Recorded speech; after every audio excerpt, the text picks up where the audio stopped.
శ్రీశైలం సమీపంలోని సున్నిపెంటకు చెందినటువంటి నర్సింహులు 10th పూర్తి చేయలేదు. ఆయుర్వేద వైద్యం చేయడానికి ఎలాంటి కోర్సులు చేయలేదు. కానీ నకిలీ సర్టిఫికెట్లను సృష్టించుకొని ఆయుర్వేద వైద్యునిగా అవతారం ఎత్తాడు. సొంతంగా మందులను తయారు చేసి క్యాంపులకు వెళుతూ నర్సింహులు వైద్యం చేసేవాడు. నంద్యాలలోని ఒక ప్రముఖ లాడ్జిని అడ్డాగా మార్చుకుని ప్రతి నెల 6వ తేదీన లాడ్జిలో మకం వేసేవాడని గ్రామస్తులు చెబుతున్నారు.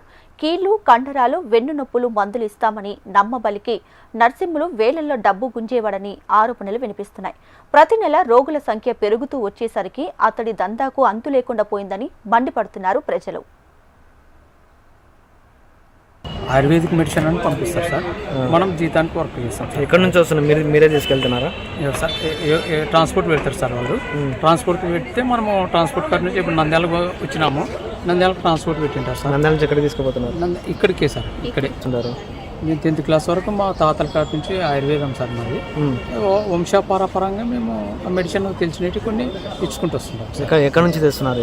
అవతల ఎవరు ఏది తెలియదు సార్. మనకు ట్రాన్స్పోర్ట్ చేస్తారు. ట్రాన్స్పోర్ట్ నుంచి తెచ్చుకునేది సార్. అవతల ఎవరైనా లేకుండా తెలియదు సార్. పంపిస్తారు. మనము కాంటాక్ట్ నెంబర్ చేస్తారు సార్. ఫోన్ చేస్తారు. ఫోన్ చేసి పలానా పెట్టినాం చూడండి తీసుకోండి అంటారు. ఇంకా అంత తప్ప ఇంకా మనకి ఏమేమి ఉన్నాయి దాన్ని? ఇప్పుడు నొప్పులు ఉన్నాయి సార్. మోకాల నొప్పులు అవి పెయిన్ రిలీఫ్ సార్. అంతే.